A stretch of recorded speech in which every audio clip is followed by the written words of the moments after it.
In this studio with my brother from another, Dr. Bradley. Good morning, my brother. Good morning. I'm here by the grace of God. All right. I can't believe that these hours went by so quickly. Well, I tell you, but we have had some entertaining conversations and some commentaries that were needed. And if you were not listening, you with us now? We had some very good discussion over the last 2 hours. It'll be on the rebroadcast. Okay. We want to thank our sponsor, Guarantee Rate Mortgage Company. For all your mortgage needs, give branch manager Carl Holbrook a call at area code 781-342-0252. Guaranteed Mortgage is located at 75 State Street in downtown Boston, Mass. Guaranteed Mortgage Company, guaranteed to exceed your expectations. Also, a public service reminder, vaccinate with confidence, vaccinate with faith. Get your free COVID-19 vaccine or booster at Global Ministries Christian Church, 670 Washington Street. That's where we're located here, Dorchester, Mass. 02124. That's next Saturday, February 26th, from 10 a.m. to 12 noon. That's 10 a.m. to 12 noon here at Global Ministries Christian Church, 670 Washington Street. Provided by the Demick Center. The Pfizer for ages 12 and up, Moderna and Johnson & Johnson vaccine offered for ages 18 plus. Bring a friend and earn a gift card, a free raffle ticket with every entry. I might come and get another booster myself. So again, that's Global Ministries vaccinating in collaboration with Demick Community Center Health Center, Saturday, February 26, 2022, from 10 a.m. to 12 noon here at Global Ministries Christian Church, 670 Washington Street, here in glorious uptown Dorchester, Mass. All right. I want to make sure that I correct myself because I want to make sure people know that I'm trying to give good information.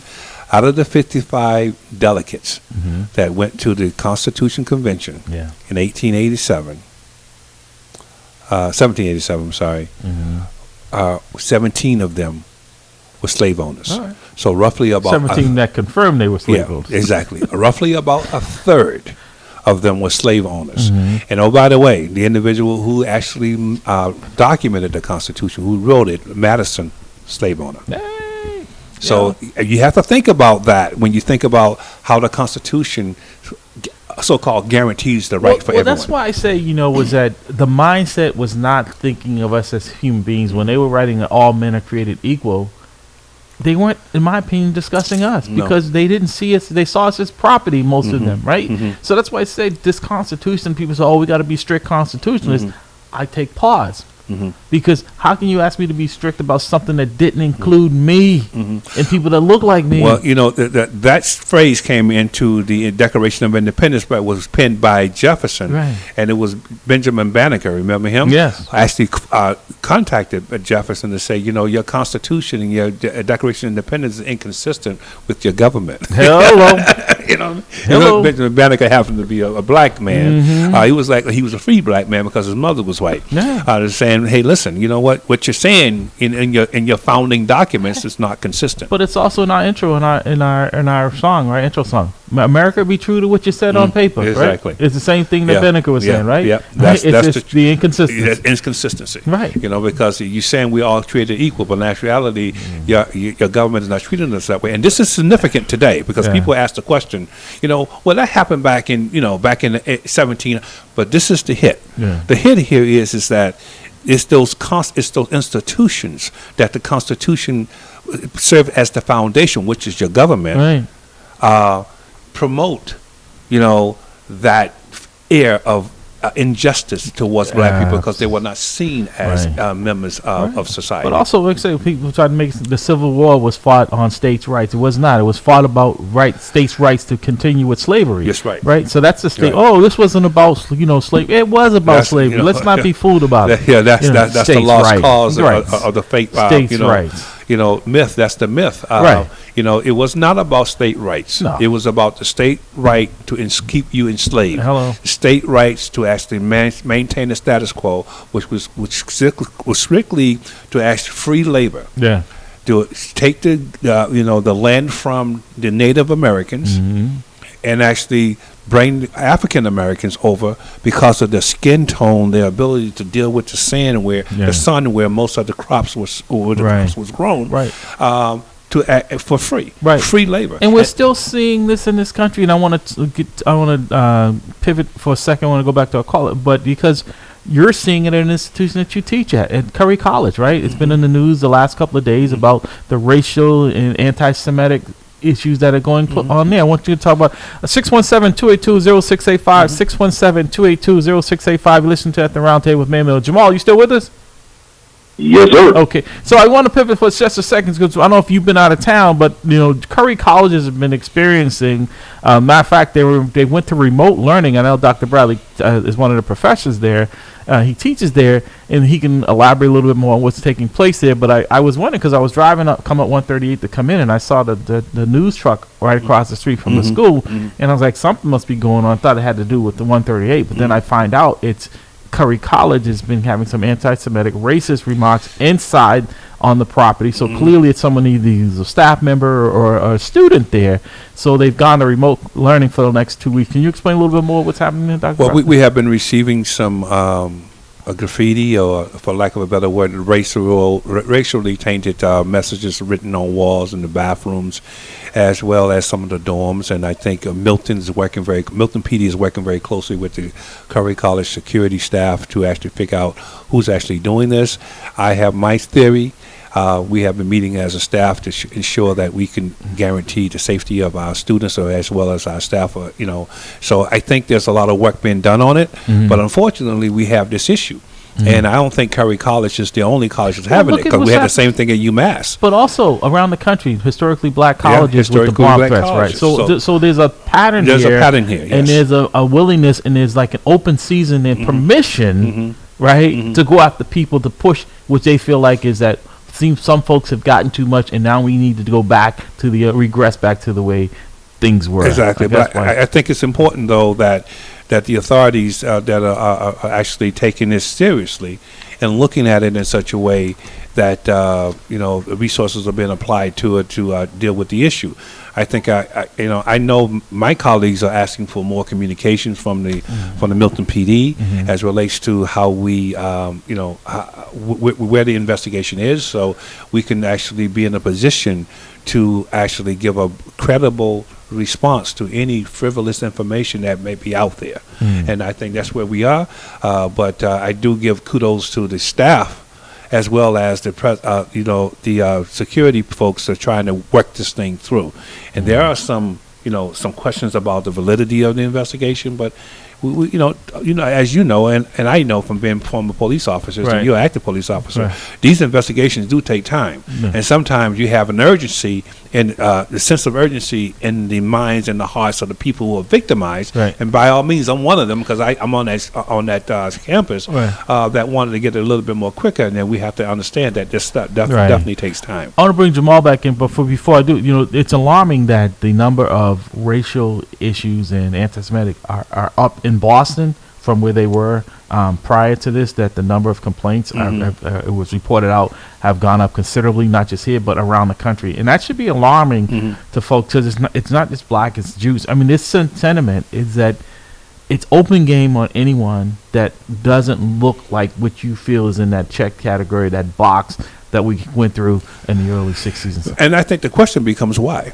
Well, we know why now. We know why now. Amen. Jamal, because like you say, you're down in Georgia, and I would have thought there would be, it concerns me that when you're saying that you're not really seeing a sense of urgency. I know Stacey Abrams is running for governor down there, and I hope she wins. A sense of urgency for folks to make sure that folks' rights are being protected and that the things are put in place.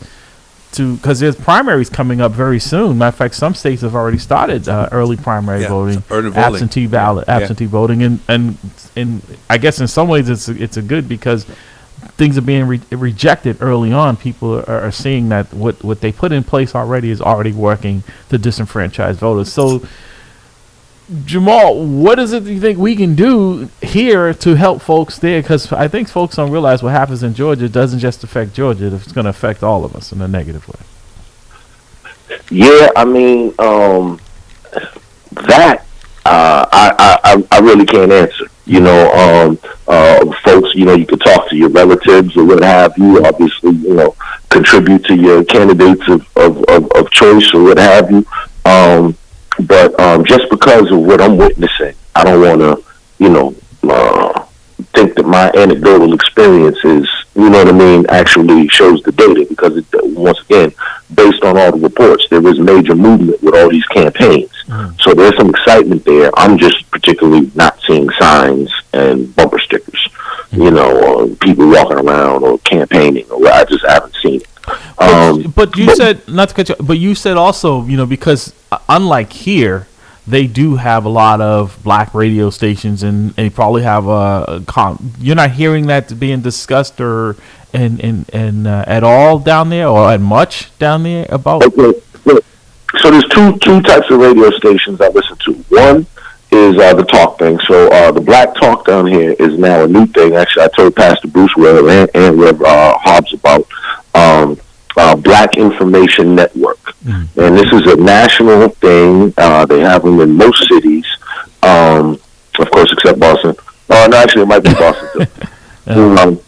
But it's basically an AM station, but basically it's like information that's on a loop. It's a bunch of like little news clips and sound bites that's on a loop. So that's great. But if you listen to that like for more than several hours, you've heard it all. Okay. And it just repeats and repeats and repeats. So then I might go to listen to the regular music stations, the popular music stations down here, the 97 point whatever and the 93 point whatever, right? And when you go there, it's just pure wretchedness. All you getting there is, you know, the Young Thug and the Little Wannabe and the 2 Chainz and the blah, blah, blah, and everybody's just having a great time. And I really hear, actually I did hear one mention, but it was more like in almost like a gossip segment. Like, hey, y'all, you know that we just saw Stacey Abrams. She was downtown at the Holiday Inn, and then, you know, that type of thing. And it was just like, you know, she was looking good, girl. It was more like Entertainment Tonight. It was no pertinent information. Okay. And you know what's interesting to that, because folks probably BET, right, when they first were formulated, it was Black Entertainment Television. It was owned by a black male. And they had news. It wasn't 24 hours, but it was some news, and then election time. But when it was bought out, the first thing they dismantled and got rid of was the news, and they gave us more videos, more, you know, of the entertaining rather than the educating. And it sounds like that's what I'm hearing. And it's like, because people don't realize, even a lot of you might hear black voices on the radio, but we don't own the stations, right? Remember, what's the, Jamal, you probably help me out, Dr. Bradley, the family that owned WILD. Back then, they were was it the Hughes family? Mrs. Nash. Ken Nash and his wife. Right. And so we saw and that was the only really, you know, when you had a little bit of talk in the morning, you know, with Coach and a few other personalities, where you had that type of a conversation on an AM side of the radio. And, you know, we know in the winter time you heard less of it because it was based on the signal. Yeah, exactly. In the time. We don't have that here in Boston, right? And we don't have probably many radio or TV stations that are owned by people that look like us. In fact, at one point we had the national syndicate, the news coming out from Tom Joyner. Right. They cut that out. Right. You know what I mean? So black folks could not get. But But the thing is that this is really the only game in town in Boston. But here's the thing, though. If we had to build that based on financial support from the community and not having Mamleo and our sponsors, we would be in that same boat. Yeah, we would be. And that's the sad reality, is that this station, we should be able to have these type of conversations every single day, especially in the morning, the drive time, and in the evening. Because there are, on the other side, they have it all day long. All day long. We have to go searching for it. Good. What ends up happening, so for instance, with the WILD situation, when WILD went out, they ended up selling it for a short time to Kathy Hughes. Kathy Hughes, big black woman, radio. Yeah. Exactly. And quite frankly, you know, she didn't stay in the market because she didn't find it lucrative. You know, the advertising or just the listenership was unable to sustain, you know, at least her model of success, because of course she got stations in whatever it is, Houston, Detroit, Philly, you know, blah, blah, blah. And those markets, it's weird because Boston is a small city, right? But at the same time, Boston, this market that we're in, is the 10th, I think it's the 10th largest market in the nation. And so it's strange that it's never been able to really attract the attention of some of these things. Kathy Hughes, she gave it a go, but she also abandoned ship quite quickly, I believe, because I believe it was a very short run. Right. And then after that, you may know that then there might have been another hand that passed through, but eventually it ended up in the hand of the Chinese nationals. Yeah, I woke up one morning to that. I'm like, what? Did I? Yeah. When the Chinese government actually bought it, and then they were broadcasting, I think it was kind of like language access, and maybe some news. Yeah. But, interesting how these things change, because at the end of the day, these things are just assets and commodities. Right. And now that somebody like, Pastor Will is in the game, so to speak, this is like, you run around and you see, is this signal is available, or this signal is available, and it costs big money to be able to buy that signal, and then, getting the signal, but then to have a tower and all the things that it takes to actually have a radio station. And for whatever reason, nobody has really seen Black Boston as a market, which is interesting because the white stations use our music and whatnot, but they definitely don't do the news and information, and they certainly don't chock it full of our people. But and to that point, I'm just going to jump in right quick. Is NPR is the one that comes to mind. It's like, I remember I used to like to listen to Callie Crossley, and she'd be on I think like 11 o'clock to 12. But when Marjorie and what's the guy that's with her co-host there, when they lost their jobs on the radio, they immediately came over there to NPR, and then we no longer were able to hear her voice. So even in these places that talk about our issues, there's very few people on there, if at all, during the real times that when people listen, that look like us, that are on there. I know you call into that station sometimes as well, but I mean, and Jim, that's his name, Jim Browdy. I mean, they're still dominating these spaces. We still don't have a voice. And my question becomes, why is that the case? Why are we allowing that to happen in this state, in this city? Why, and I mentioned it quite a few times on this show that, the powers that be, the people with the money has massively shut down and quiet our voices. Right. I mean, if Mamleo wasn't financially able to sustain this, because we're probably the longest broadcasters. We were here when it was on the AM signal, and we come in here on Sunday nights for a couple hours. The longest that have been, other than past the wall, that has come from the outside, that has maintained. And the reason why we do it is not because we want to, it's because we know it helps keep the station afloat, right? And so I guess back to you, Jamal. I know you don't have all the answers, but we look to you for your wisdom and your advice. Is that we need to strengthen it so we have in this city a constant voice. I said, even if it's just Monday through Friday in the morning hours and on the drive time in the afternoon, if you want to have a little music and stuff in between. But I know folks like us crave information, but we can't get it locally here. Well, I think one is we have to even, everybody's doing a lot, but we have to do more. A lot of these people are producing a lot of content, in podcasts, whatnot. It's on demand.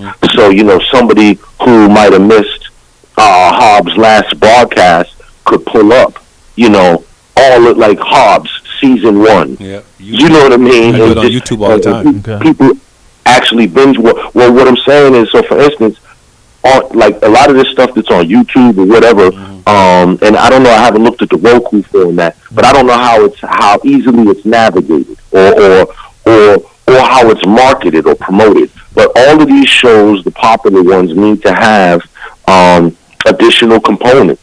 And also, too, you see something that's happening at television all the time, where your favorite reality TV show comes on, and then afterwards they do another show that's like the after show. Talking about everything that just happened at the show. Yeah.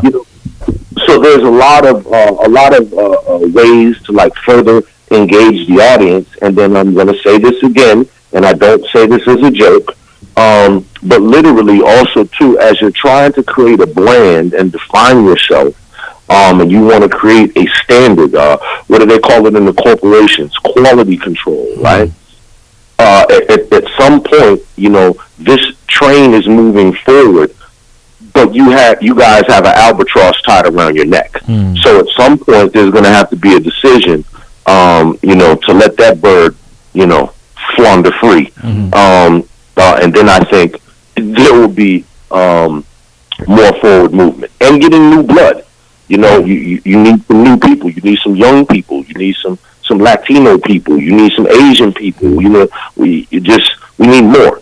No, I agree, and I applaud. Don't get me wrong. I applaud all the other cultures because you can turn on the radio and in TV, Telemundo. I mean, I've seen other cultures really grow when it comes to making sure that the folks that don't understand the American language or whatever have access to getting information. Right? There's Haitian, and like I said, this is not a criticism. It's almost an envy of how folks have come in and made sure that they're able to communicate with other folks who have their same dialect or their same interests.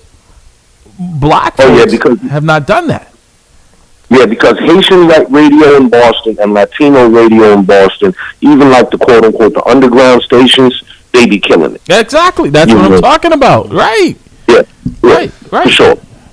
So what are they doing that they're not doing? Well, that would be the question. What are they doing that we're not doing? Why can't we kill it the same way? Well, there's a certain level of cultural cohesiveness. But once again, that language, I mean, it's in the Bible, the Tower of Babel. Struggling down, folks don't speak the same language. So with us, I mean, for instance, Haitians ain't black. Yeah, so Haitians are black, but yet they're off into their sub-segment. And not to say that we don't engage with Haitians, because of course we do, but it's for whatever reason, people they tend to birds of a feather flock together, and they find their own tribe. Now for us, the question is, where is our tribe? And because of some of the things that we've been discussing this morning, we are more disjointed than others. Yes, no question. And that's what I'm saying is that how do we, because I would love to see this station grow, and I've been saying it for ever, is that we need a talk on this station Monday through Friday, in the morning drive. I mean, people crave it. I mean, the people that listen on Saturday and even during the week, to the different people who are on, but it has to be a consistency, because what I find is that if people have to go searching for you, they're not going to look too hard. That's right. If they know every morning, like for instance, when Touch was on the air, even though they weren't on there legally, there was a good following there. Folks knew every morning from 6 to 10 a.m. you'd be able to turn on the radio or your internet or whatever, and you'd be able to hear that consistency. And I think that's what people want more than anything, is the consistency. And absolutely, I mean, and it's. As you all know from doing the broadcasting, it's a commitment. Yeah. So for somebody to have that time, that's an understatement. Poor Franklin, I think he's sleeping in the church. And this type of stuff where we need more people, and this is where once again new blood, youth getting in, more people, because many hands makes light work. And then that way you could get a Monday broadcast, and then you can go throughout the week. Because obviously y'all broadcast from 7 a.m. to 10 a.m., right? Yeah. And that means you got to be up and moving by 6, or somebody did 6. Right. You talking about a 5 o'clock in the morning. Right. 5:30. I get 5:30 every morning. Exactly. Commitment, and to get there and get it up and popping, and to be able to produce that level of show every day. Yeah. This person has to be a person who's up and at it, who's into the various newspapers, knows the current events, knows the news of the day, this type of thing, and hopefully they also have a personality that's beyond wet cardboard and can actually engage the audience. No, you're right. I mean, and people don't understand is that we don't get paid to come in here. We don't try to pretend that we have a journalism background or anything like that. We try to be engaged. We try to find topics that people will engage and want to talk about, right? But you're right. I mean, there's a financial aspect to that as well, is getting funding so you can pay. I mean, you can get some volunteers, but to pay folks, you're not going to get people to volunteer every morning to come in here and do a broadcast, or to come in and produce a broadcast. It's just not going to happen. We do that with Pastor Hobbs. You're right. With like a weekend at Bernie's, we prop him up and he sits over there. In fact, we had the other individual who's the person that came in here to replace Eric. Yeah, right. Where is Eric anyway? You still working? Yeah, that's He's what I'm working. saying. And if, it's that if he got to choose between work and volunteering, Yeah. he's got to pay the You gotta bills. pay the bills. Right. Yeah. But if we could compensate him, I'm sure he'd rather be sitting in this chair than doing what he's doing, because I know he enjoys this. But Yeah. you're right. But see, that's what I'm saying, Jamal. It's like we don't see the sense of urgency, and with all of this COVID funding that's been out there, this would have been a great opportunity to get some of that allocated to. I know Senator Collins had worked on it, and I believe he was able to get some allocation to the Boston Praise Radio. I know he worked on that, but there's very few efforts out there from our elected officials, and a lot of people see it as they don't want it because it's it's accountability. That's why when Touch became effective at having that information out there, that's why when they found a loophole that they weren't legal, they went at them, shut them down. They literally ripped the equipment out of the wall. Really? Yeah. Oh yeah. They came in there and they confiscated everything, shut them down because and all the other pirate stations that were kind of producing that type of information, they went after them.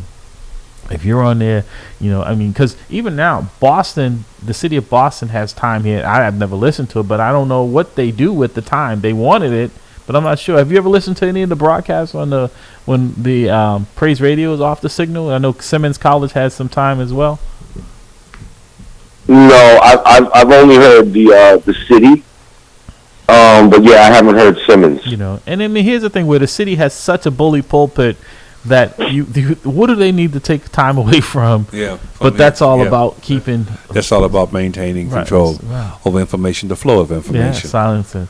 So Jamal, also, I'm reading the paper today. The mayor is lifting the vaccine mandate cards for going into businesses and everything. A lot of people say they've been a little slow with reading the tea leaves because a lot of the court decisions. I know she lost recently with the first responders saying that folks don't have to be vaccinated. I mean, it's going to have a full review, but usually when a court puts an injunction on your ideas or your views, it's not a good sign that you're going to have any success later on when they do have a full hearing on the matter. Yeah, I mean, I don't really have a position on this whole mandate thing. To me, has become such like a political football. What I can say is I really don't envy her position, and I actually feel quite bad for her because so much has sucked the air out of the room in terms of her,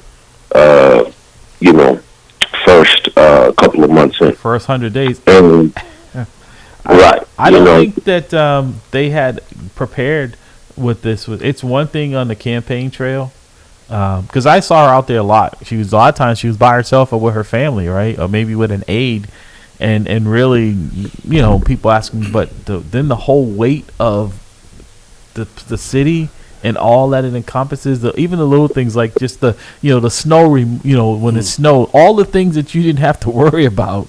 So are you suggesting that she's probably thinking twice about actually becoming the mayor? If I were her, based on what I would definitely be having some second thoughts about it's just really because also I didn't realize until she had a birthday recently that she was 36, just turned 37 years old. Well, she's young. To be 37 years old running a major city like this. Yeah, I have shoes older than her. I think she's okay. She's a big girl. She can handle that. The part where I feel bad for is the level of vitriol and everything that's happened. Because I don't think it would happen to a man. B, I don't think it would happen to a white man or a black man for that matter.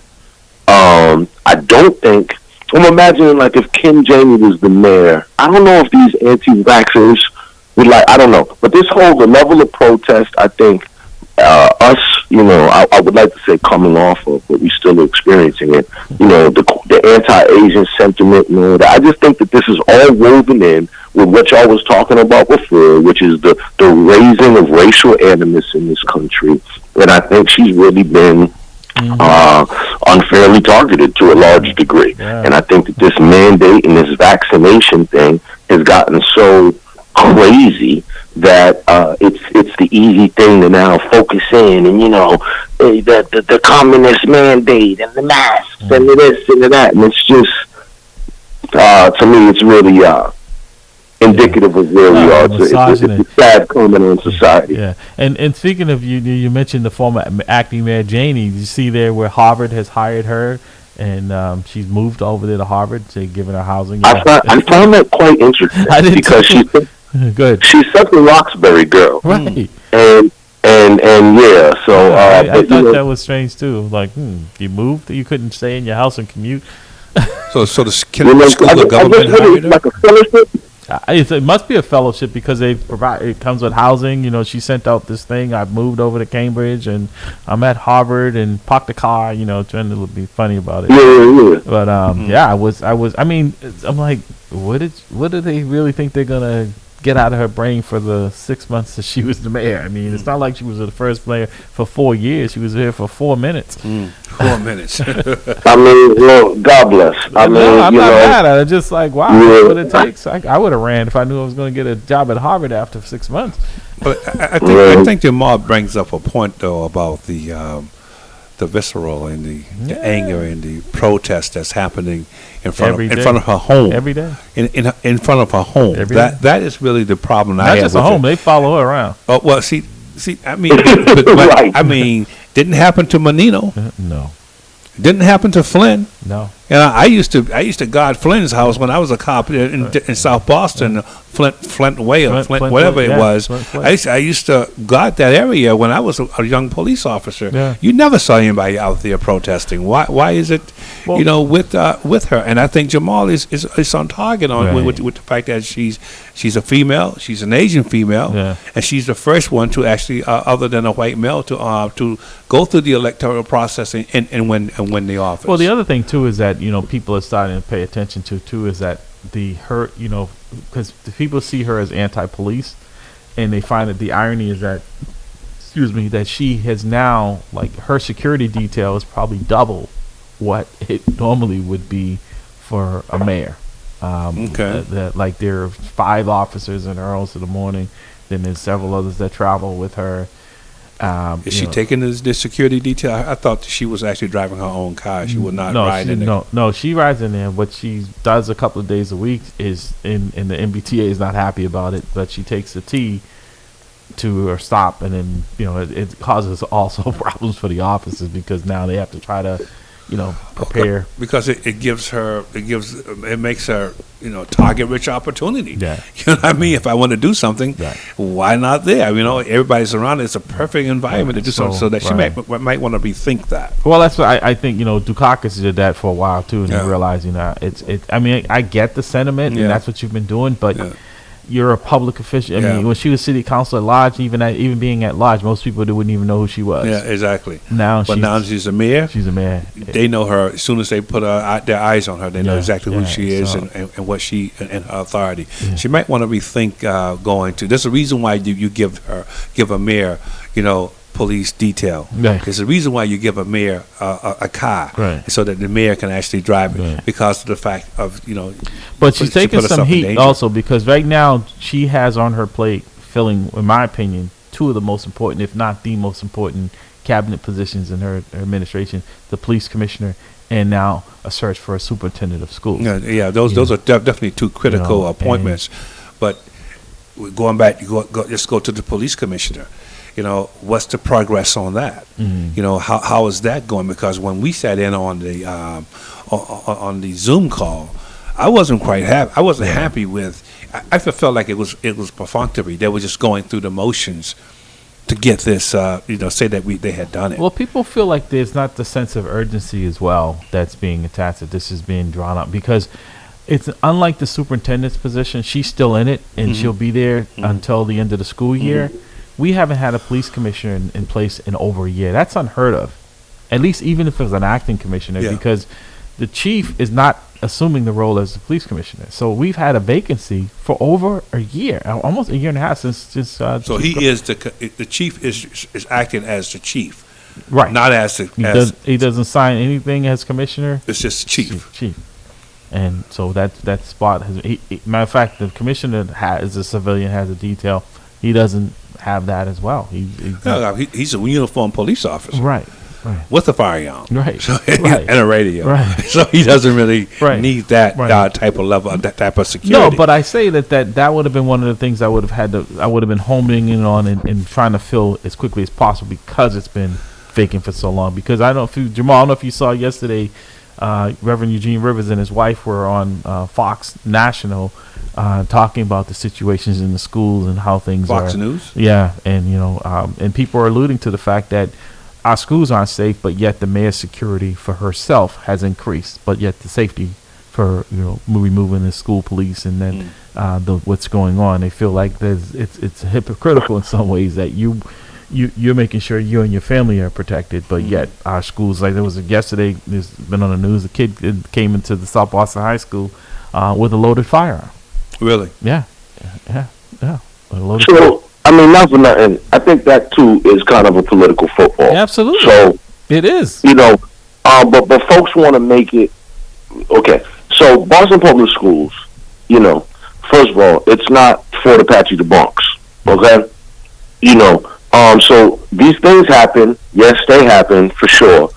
Some schools more than others, and da-da-da-da. But I think it benefits certain people, in this case, Reverend Rivers, to create it like Boston is this war zone that just requires, armed guards in every school. And that's also not the case, right?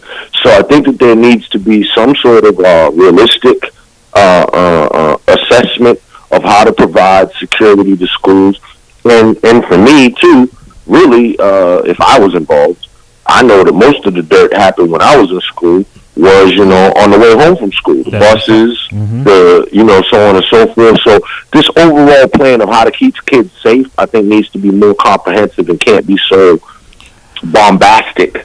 Right. And, generally, at least from what I've seen, at least with the approach of the Right Reverend Dr. Rivers, to me is, once again, not the approach that I would personally take. And I think it's a false, equation to say, well, your security is increased. Well, her security is increased because of the protests and the death threats and so on and so forth.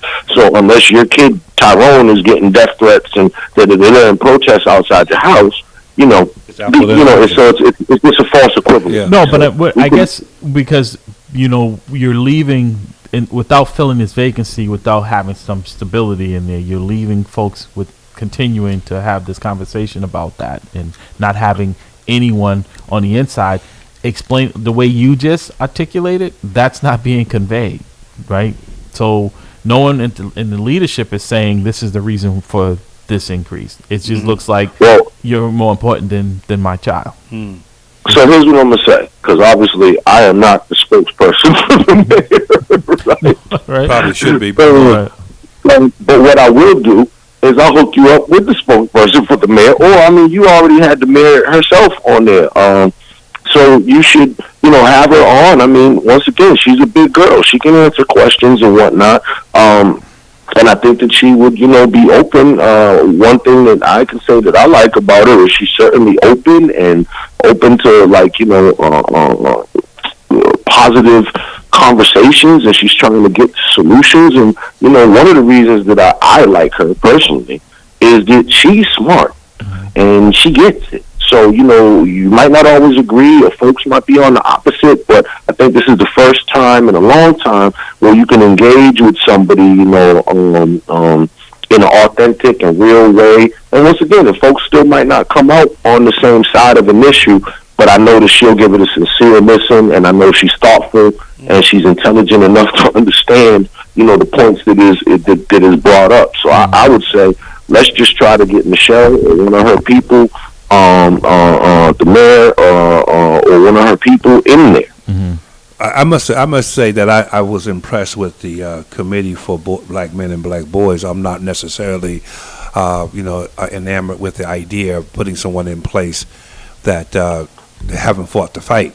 But I think the idea, I think the notion that black men and black boys need help, I think that's a very good good It move. is, but your point is what a lot of people are discussing, right? Is that the folks who've been in the fight, you know, that they would like to see more people like a Jamal who has been in advocacy. You know, like I think that's why there was a level, whether you agree that they might have been the right person, was Sagun in his advocacy in the way that he has been about jobs and construction things. So we say, okay, that makes sense. Some of the other folks, when the first question people ask is, who are they? Or what have they done? You're not trending in the right direction. Your have to trajectory do more is explaining exactly. about But I the think the idea to have someone look at how do we provide more opportunities Right. for the downtrodden, for the individuals Right. who have been actually ostracized and alienated in different French. I think that's a good. I think that's what America needs to do. You know, nationally, to be honest with you, to kind of help people of color, Right. in particular Black Americans who have been ostracized in the past. Right. But you have to have the right people, though, Larry. Right, but to that point, that's what I'm saying is that there's no one in the leadership in the Boston Police Department that has been her appointment, right? And even with Kim didn't move the needle in that regard. So what I'm saying is that you don't have anyone that you put there, right? So people still see it as the same old. But Larry, that is a key department, Right. because public safety. As the mayor, you're going to own that. And right now, what I'm envisioning when you're talking about, I'm envisioning a leader, a very important component of government that's rudderless, that Right. leaderless. But You know what I it- mean? For lack of a better it term, almost- there's no one there. It's almost being treated as if it's something like that you don't want anything to do with, not understanding that you now own it. So whatever it breaks, you own. Exactly. So why not? That would have been the first appointment that I made. Was like, I Even want to if it have was my temporary. Yeah, exactly. Even if it was a temporary commissioner, I want a commissioner in place, someone I can go to to say, okay, what we have. Because if the chief is only being the chief, then there's a whole lot of that's a very important area, like future policies, the direction of the organization, future direction of the organization. All those things are not being considered. No. Strategizing, strategic planning. None of that stuff is happening.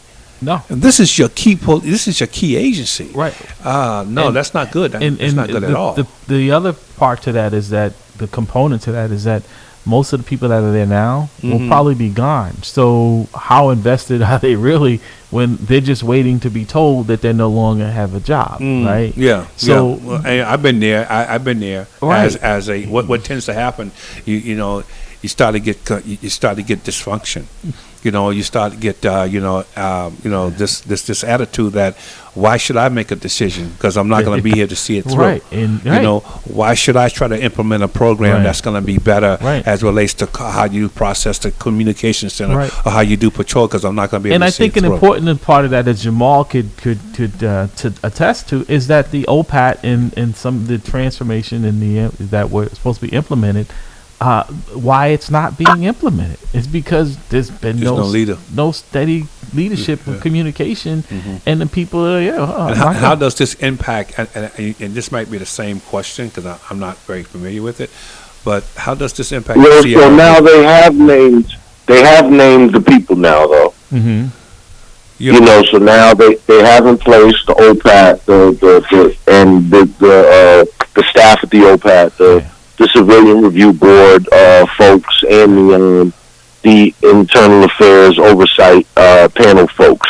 So, to my knowledge, all those places have been filled, and we haven't seen a lot yet because it just happened. So I'm going to give them, a couple of months to, get in there, figure out where the stick and the coffee machine. Here's the problem, Okay. Dr. Bradley and Jamal. They don't have that luxury because, see, the post component of it, in which, for full disclosure, I'm one of the commissioners, there are things that must be implemented by state law by June 31st, right? That aren't being addressed. The OPAT doesn't have that same time restraint, and it doesn't have the same accountability as the post does because of the law. And that's what I'm saying. And I think a lot of it is because when you haven't had stability in there, that people are saying, look, if I know I'm not going to be here in June, it won't be my problem. Yeah, why should I do it? It won't be my problem. But even with the OPEC and the CRB, those individuals still need access to the BPD, the Boston Police Department. So who's the leadership in the Boston Police Department that's saying, okay, welcome in, and this is who you're going to work with? Mm-hmm. Who's steering the ship? You know what I'm saying? And even when the ship is being steered, leadership at that level will say, I'm not going to get involved. Have you heard of the SS Titanic? Yes, I have. I know where it is right now too.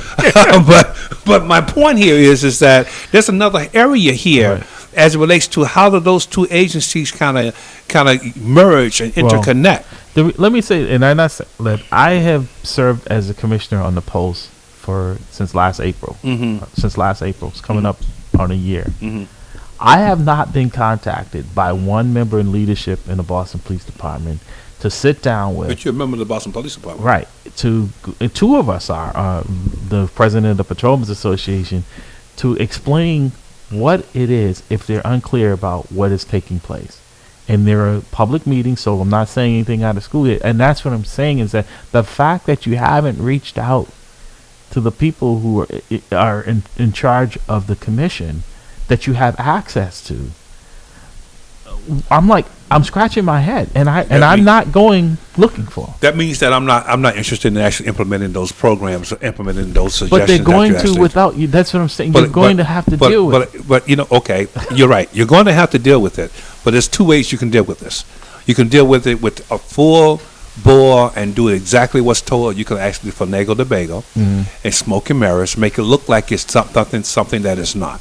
But it sounds like to me it's typical Boston PD to make it look like something that is not. Well, historically they haven't had the accountability that is in place now, and I think there's a lot of still disbelief that it is actually in place. Because there hasn't been a sense of urgency in the leadership, and I don't see it at City Hall as well. But Larry, I can tell you from just being there for 5 years on the command staff, if I'm sitting at that table when the command staff meeting is happening, and I feel like, hey, listen, this new guy or this new mayor is going to actually make my life miserable and not going to, I'm not going to have my job. I am not interested. Mm-hmm. I'm interested in where do I want to be assigned? Mm-hmm. Am I gonna, I'm going back to my civil service rank. I'm going to get a detective attached to that. So I want to make sure I'm in a good position and I can actually provide for my family. Okay. I'm not interested in being creative and being innovative because I'm not going to be able to see it through. It's just that simple. Right. Jamal, before we let you go, and we appreciate you co-hosting the broadcast this morning, we appreciate you dropping the mic on time this morning. Oh, yeah, you dropped the mic, Jamal. Sometimes police need security, too. What's that? I said sometimes police need security, too. Yeah, I may have to pick you up at the airport, so let me know when you come, and I might have to send a SWAT team to get you, man. If you see a Ford out front. Good. We didn't get to talk about our buddy over there who likes to pull guns out on his sons. Oh yeah, well, I know we're gonna talk. Yeah, I know that's out there. I saw that. What? Yeah, but this is what I'm saying. These are things that are happening that are being dealt with, and I can't get into it because it probably might come before me. But I'm saying is that there are issues that need to be addressed that aren't being addressed. Yeah, you can't. Okay, you have to recuse yourself. Right, exactly. So right. we want Dr. Bradley, all I can say is right now in the news, there was an officer who had a domestic violence dispute. Okay. At his home. Okay. Not with the woman though, with his own two sons. Okay. Who, they're not kids. They're like 20, 28, and like 26 or something like that. But whatever. Apparently there was some sort of I'm just repeating what was in the news report. There was some sort of disturbance, maybe about the television being too loud or whatever. He told him to turn it down. They got belligerent. One of them like blew smoke and some marijuana smoke in his face and like faked the punch. He, reached for his pistol or whatever. Now this is where the story gets, some people say he just reached for his pistol, other people say he pulled the pistol, but whatever it was. Police got involved. He got arraigned.